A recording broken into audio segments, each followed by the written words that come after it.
5 questions, and we are joined by Mr. DJ Z. Thank you very much for joining us, sir. Thank you for having me, but if you're really going to do an intro for DJ Z, you got to do it this way. You are now in the mix with that young go-hard, DJ Z. Ba-ba-ba-ba. He does it much better than I could do it. Yeah. True. So, you're over here in Southside. It's your second day here. How are you enjoying it so far? I'm having a really good time here at Southside. I wrestled with Mark Haskins last night, and he's a really talented individual. I think the crowd left pretty happy after that one. These are my first independent shows in the UK, so I'm glad I can be with Southside.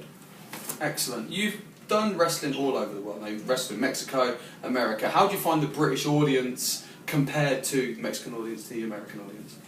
The British audience is really into the show, which I think is good. Mm-hmm. I think you always get more motivated and more energy when you're out there wrestling, when the crowd is really into the match and into the show. It makes you want to do better and get those reactions from them. So the British audience is awesome. I can't say enough good things about them.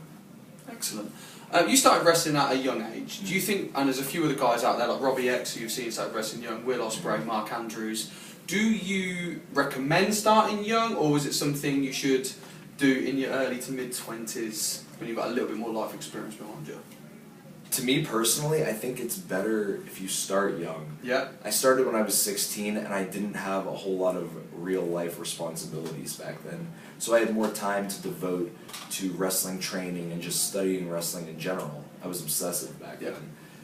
And as I got older and started going to university, I became more busy and things were taking up a lot of my time.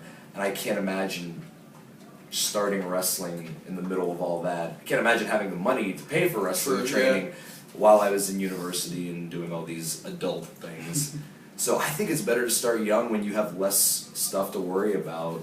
And then if you start young, the good thing is you get all this experience, and when you finally are in a place where you might be able to make a living, get a job with wrestling, you're still really young, like me. I signed my first contract with TNA when I was 24. So, I mean, yeah, it was great. I was young, and I still have many more years left in my career, so that's the cool thing about it. Yeah, like a combination of being a young veteran. Yeah, absolutely. So you said you were obsessed with wrestling. What was it? What were you obsessed with? Who inspired you? What did you like to watch? What did you sit back and enjoy watching? That was my favourite wrestler. That was my favourite style of wrestling. I was obsessive with any and all kinds of wrestling when I was a kid. I didn't have favourite wrestlers. No. There wasn't one guy that stood out to me. I was just a fan of the sport. Okay.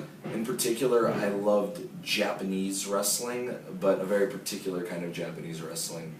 I really liked high-flying Japanese wrestling, like Mexican-influenced Japanese. Michinoku Pro, Torimon, Dragon Gate. These types of styles were huge to me back when I was a kid. I would watch those tapes all the time, and I just wanted to be able to wrestle like those guys. And I still kind of wish I could wrestle like those guys. I think, though, you're not alone in that. There seems to be a revival in cruiserweight wrestling. You've got the likes of Lucha Underground, all the Japanese stuff you mentioned. It seems to be that's the next wave. It's a generation of men and women like you, inspired by the same people. Would you say that's true? Yeah, I think a lot of people that are my age were inspired by cruiserweights. Obviously, because when we were children, the cruiserweights of WCW, we all saw them, you know? Yeah. So I think so many people who are undersized like me, we all grew up watching a lot of the same Billy stuff. Kidman's of this yeah, world. Exactly. We grew up watching WCW, we grew up watching ECW, and Japanese wrestling, Mexican wrestling. And I think for fans, they enjoy those type of matches because they're exciting, there's non-stop action, and there's just some really amazing athletic maneuvers. But I think at some point, there's too many of them on the shows, and you start getting a lot of matches that are similar style matches.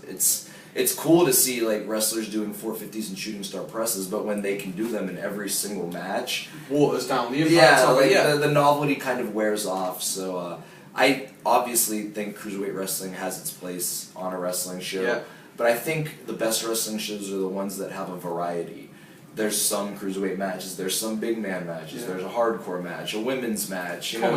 Like I think the best shows are the ones that have a little bit of variety. But that being said, I still obviously love the cruiserweight style. I am a cruiserweight.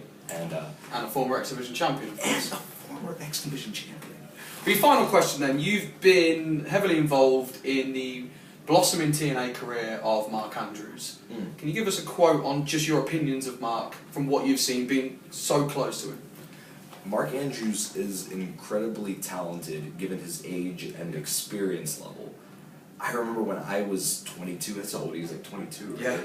Yeah. I remember when I was 22, I had so